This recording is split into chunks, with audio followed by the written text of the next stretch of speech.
าวนี้ค่ะไปดูเหตุการณ์เรียกว่าน่าตกใจเลยเหตุการณ์พลุระเบิดนะคะที่จังหวัดสุรินทร์เพราะว่าเขาก็มีงานฉลองเสาหลักเมืองกันคือคนดูอยู่เนี่ยก็นึกว่าเป็นการแสดงพลุนะแต่ที่จริงแล้วคือพลุเนี่ยมันระเบิดแล้วค่ะเหตุการณ์นี้มีคนได้รับบาดเจ็บสาหัสด้วยนะคะนี่ดังตู้มมาแบบนี้เลยคือพลุเนี่ยมันควรจะขึ้นไประเบิดบนท้องฟ้าถูกไหมใช่ค่ะแต่เนี่ยยังไม่ทันได้ขึ้นไปเลยนะฮะระเบิดตรงพื้นซะก่อนค่ะแล้วดังสนั่นแบบนี้เลย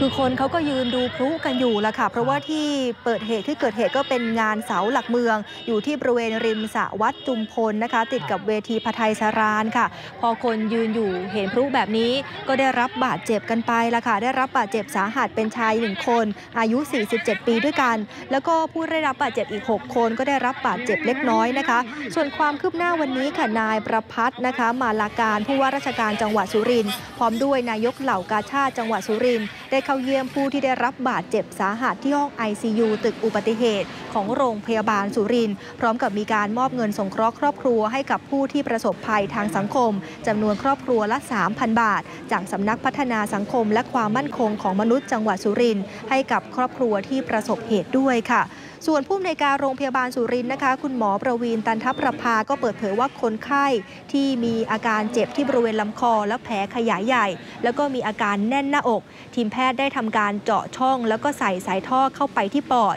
ซึ่งก็สามารถรักษาคนไข้ได้อย่างเฉียบพลันซึ่งขณะนี้อาการของคนไข้ก็ดีขึ้นแล้วก็อยู่ในเกณฑ์ที่ปลอดภัยแล้วค่ะแผลที่คอเนี่ยก็สรุปว่า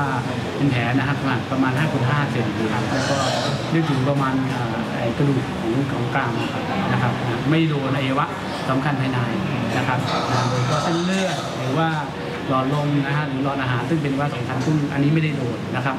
โดนแต่กระดูกซึ่งความรุนแรงของโรคเนี่ยคงไม่มากนะครับส่วนทางด้านปอดตอนนี้ก็ใส่สายท่อนะครับเพื่อที่ระบายเลือดนะฮะกับลมที่ค้างอยู่ข้างในนะพอเลือดแผลในปอดปิดเนี่ยเราก็จะค่อยๆเอาออฟสายออกคือเอาสายออกนะครับดังนั้นคาดว่าตอนนี้อาการของไข้เนี่ยอยู่ในเกณฑ์เนี่ยดีขึ้นนะครับแล้วก็ทางส่วนเรื่องจิตใจกำลังใจต่างๆนะคนไข้ก็เท่าที่ประเมินจิตใจกำลังใจอยู่ในเกณฑ์ดีนะครับทางเจ้าหน้าที่ที่เข้าไปตรวจสอบจุดเกิดเหตุเนี่ยก็บอกว่าเหตุการณ์นี้น่าจะเกิดจากการที่ฐานพลุเนี่ยมันไม่แน่นนะฮะพอจุดไปมันเกิดระเบิดขึ้นมาใช่อันตรายอยู่ตอนนี้เขาเอาพลุเนี่ยไปตรวจสอบหาสาเหตุกันด้วยนะคะว่าสุดท้ายแล้วสาเหตุอะไรเพื่อจะได้ระมัดระวังกันต่อไปด้วยดูรายการสดช่องนิว18พร้อมกันได้ทุกช่องทางดังต่อไปนี้หรือดูรับชมย้อนหลังได้ที่ Daily Motion และ YouTube นิว18อย่าลืมกด Subscribe YouTube ช่องนิว18เพื่อติดตามข่าวสารตลอด 24 ชั่วโมง